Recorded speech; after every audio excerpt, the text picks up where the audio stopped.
Alors, chers amis de J'en ai marre et de Freedom News Network, merci d'être là en ce 9 août 2017. Ceux qui ne sont pas membres, devenez-le. Allez me rejoindre sur Patreon, P-A-T-R-E-O-N, Minds.com, mon site internet j'enaismarre.net, ainsi que ma page Facebook J'en ai marre. Donc, la Ville de Montréal offre plus de 20% d'augmentation sur 7 ans aux agents de police de la Ville de Montréal. Les 4600 policiers de Montréal recevront des augmentations salariales de plus de 20% sur 7 ans s'ils acceptent l'entente de principe, conclue plus tôt cet été par leur syndicat avec l'administration Coder, selon des chiffres obtenus par Radio Tralala. Les membres de la Fraternité des policiers et policières de Montréal, qui se prononcent cette semaine sur cette proposition de contrat de travail, recevraient ainsi des hausses salariales de 2,25 pour 2015, 2,25 pour 2016, 5,25 pour 2017, 2,75 pour 2018, 3,25 pour 2019, 2,75 pour 2020 et 2,25 pour 2021. Vous voyez comment c'est aléatoire, comment on a mis des chiffres. On a aligné des chiffres sans aucune logique, de 2,25, 2,25 à 5,25 à 2,75 à 3,25 à 2,75 à 2,25, tout ça pour arriver à plus de 20% d'augmentation sur 7 ans. C'est ça, quand tu négocies avec des armes à feu sur la table, c'est toujours plus facile de convaincre les gouvernements qui, d'autant plus, ont besoin de vous pour les années à venir, surtout pour renflouer les coffres, aller extorquer les populations sur des infractions piétonnières, des infractions routières, parce qu'on sait que la police est devenue une vache à lait pour les villes et pour les gouvernements. On s'acharne sur les populations pour aller les vider du peu d'argent qui leur reste dans leur poche. Naturellement, avec les dernières pressions exercées par les services de police, les différents services de police de la province de Québec, suite à ce qu'on se rappellera tous, suite au coup de hache qui avait été donné dans leur programme de régime de retraite.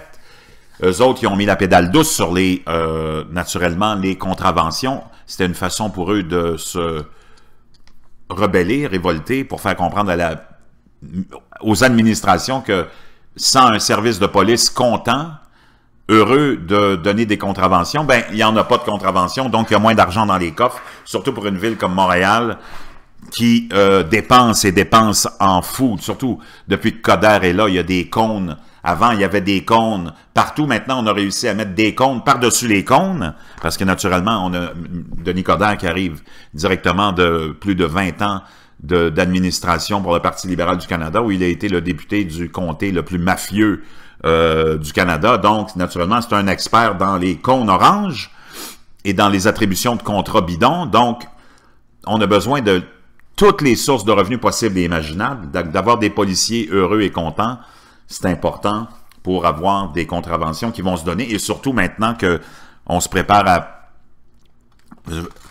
à écrire une loi sur le discours haineux qui va surtout protéger la communauté musulmane. Tu peux rire du catholicisme, tu peux rire des juifs, tu peux rire des gros ou des grosses, ça c'est pas un problème, mais touche pas à Mohamed.